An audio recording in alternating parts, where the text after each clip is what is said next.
क्या आपको मोहम्मद फैजान से निकाह कबूल है? कबूल है। Why living in? मैं कन्वर्ट नहीं होंगी। हाँ, और हमारा काम है हिंदू लड़कियों को अपना बनाना। हराम है। ये तो धोखा है। भूखी मर जाऊंगी लेकिन बीफ नहीं खाऊंगी।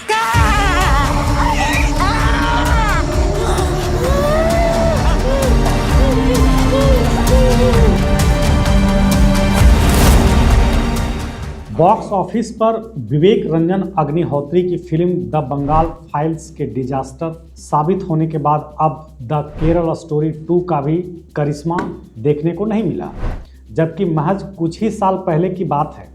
2022 में विवेक अग्निहोत्री की द कश्मीर फाइल्स और 2023 में विपुल अमृत लाल शाह की द केरल स्टोरी ने कलेक्शंस लोकप्रियता का इतिहास रचा था। इन दोनों फिल्मों ने बहस का जो माहौल तैयार किया वह ऐतिहासिक है। महज 15 करोड़ में बनी द कश्मीर फाइल्स ने 350 करोड़ से ज़्यादा का कलेक्शन किया और करीब 20 करोड़ में बनी द केरल स्टोरी ने भी 300 करोड़ से ज़्यादा की कमाई का आंकड़ा छुआ था। भारतीय सिनेमा के इतिहास में ऐसा कम ही बार हुआ है कि जिस फिल्म ने कमाई का रिकॉर्ड बनाया उस पर सांस्कृतिक बहसें भी हो सकी। ऐसा कम ही बार देखने को मिला कि किसी फिल्म के प्रदर्शन पर संसद से सड़क तक आर पार की राजनीतिक लड़ाइयाँ हुई और समाज में बड़े पैमाने पर उस पर बौद्धिक विमर्श भी हुआ हो, लेकिन द कश्मीर फाइल्स के बाद द केरल स्टोरी के कंटेंट और प्रस्तुति ने इसे संभव कर दिखाया। इसके लिए दोनों फिल्मों की टीमों को बहुत से लोगों ने खूब बधाइयाँ दी तो बहुत से लोगों ने निशाने पर भी लिया। कोई हैरत नहीं कि समर्थन और विरोध के बीच दोनों फिल्मों को खूब फायदा हुआ और इससे एक चलन बना दिया गया।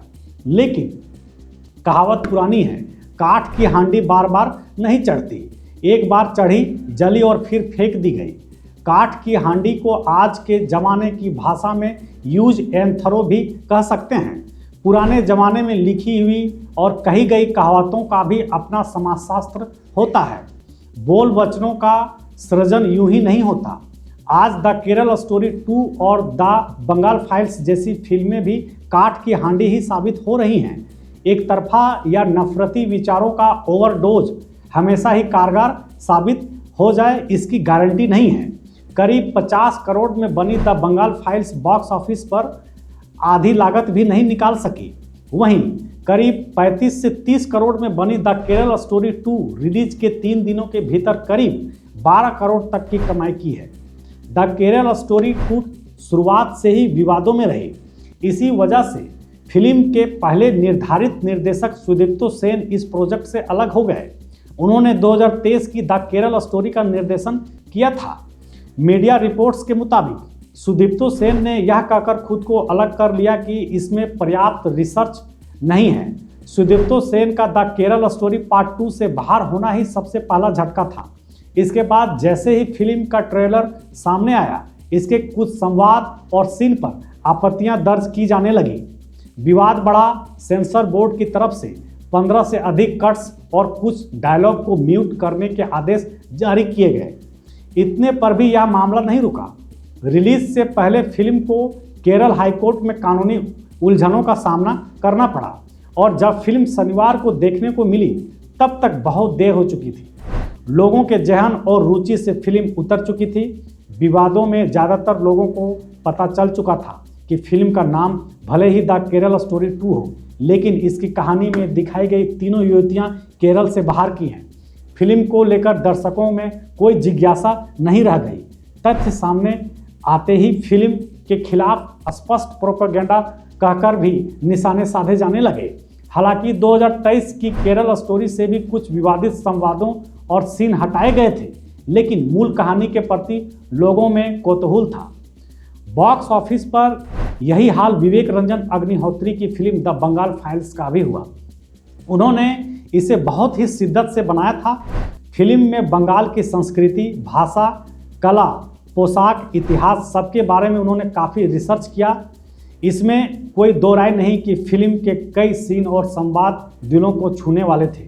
इसके बावजूद विवेक की उस महत्वाकांक्षी फिल्म को वे दर्शक थिएटर में देखने के लिए नहीं उमड़े जिन्होंने द कश्मीर फाइल्स को ऐतिहासिक तौर पर ब्लॉकबस्टर बनाया था। बाद में जब फिल्म डिजास्टर साबित हुई तो विवेक को भावुक होकर कहना पड़ा कि उन्हें किसी का भी साथ नहीं मिल पा रहा है। विवेक अग्निहोत्री के इसी बयान में फिल्म की सफलता और असफलता के राज छिपे थे। जिन दर्शकों ने द कश्मीर फाइल्स को ब्लॉकबस्टर बनाया वो दर्शक ही द बंगाल फाइल्स देखने क्यों नहीं गए? जिन दर्शकों ने द कश्मीर फाइल्स की कहानी को राष्ट्रीय फिल्म का दर्जा दिया, देशभक्ति की धारा से जोड़कर तमाम सोशल मीडिया प्लेटफॉर्म पर उसके समर्थन में अभियान चलाया, वे लोग ही द बंगाल फाइल्स को लेकर उदासीन क्यों रहे? हाल ही में तमाम ऐसी फिल्में आई जिनके ऊपर खास प्रोपेगेंडा फैलाने की आरोप लगे थे, वे सब में से सब बॉक्स ऑफिस पर औंधे मुंह गिरी हैं। हिंदू सरकार से लेकर के the accidental prime ministers, the Sabarmati reports, article 370, JNU, हूर आदि तक कई ऐसी फिल्में हैं जिनको दर्शकों का प्यार नहीं मिला। आखिर क्यों? यह एक अहम सवाल है। क्या ये फिल्में अपने गठन में कमज़ोर साबित हुई या दर्शकों को अब ऐसी फिल्मों में कोई रुचि ही नहीं रह गई है? क्या ये फिल्में भी काठ की हांडी के तर्ज पर बनाई गई थी? दर्शक अब छावा, एनिमल या धुरंधर जैसी फिल्में देखना चाहते हैं जिसके direction, story line, acting, casting आदि में मैसेज के साथ साथ मनोरंजन का भी ख्याल रखा गया था। बिना मनोरंजन महज मैसेज के लिए शायद ही कोई फिल्म बॉक्स ऑफिस पर सफलता बटोर पाती है। हालांकि यह जानना भी जरूरी है कि द कश्मीर फाइल्स और द केरल स्टोरी ने आखिर क्यों कामयाबी का इतिहास रचा, इसे समझना जरूरी है और यह अन्य डिजास्टर फिल्मों से इसकी तुलना भी जरूरी है। वास्तव में द कश्मीर फाइल्स की कहानी में कश्मीरी पंडितों का दर्द था जो कि एक राष्ट्रीय मुद्दा है। सारा देश कश्मीरी पंडितों की पीड़ा के साथ है। फिल्म में पाकिस्तान प्रायोजित कश्मीर के आतंकवाद को गहरे तौर पर जिम्मेदार ठहराया गया है, लिहाजा फिल्म के साथ देश भर की संवेदना जुड़ गई। लेकिन द बंगाल फाइल्स में जिस तरह से वर्तमान मुर्शिदाबाद को भारत पाक विभाजन के समय की वारदातों और दंगों से जबरन फैंटेसी नुमा जोड़ा गया, उससे दर्शक जुड़ नहीं सके। यही हाल 2023 की द केरल स्टोरी का भी था। इसमें भी आतंकवाद और ISI की साजिश का मुद्दा उभारा गया था, लिहाजा भारी संख्या में दर्शक इसके भाव से जुड़े। लेकिन द केरल स्टोरी 2 में घिसे पिटे मुद्दे मसलन लव जिहाद, धर्मांतरण या बीफ आदि मीडिया से पहले ही सुर्खियां पाकर शांत हो चुके हैं।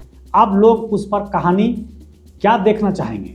दर्शकों में अब इन मुद्दों पर बनी हल्की फिल्मों को लेकर कोई रुचि नहीं है। वास्तव में छावा, धुरंधर जैसी बड़े कैनवास की फिल्में ने इन जैसी फिल्मों का मार्केट डाउन कर दिया है।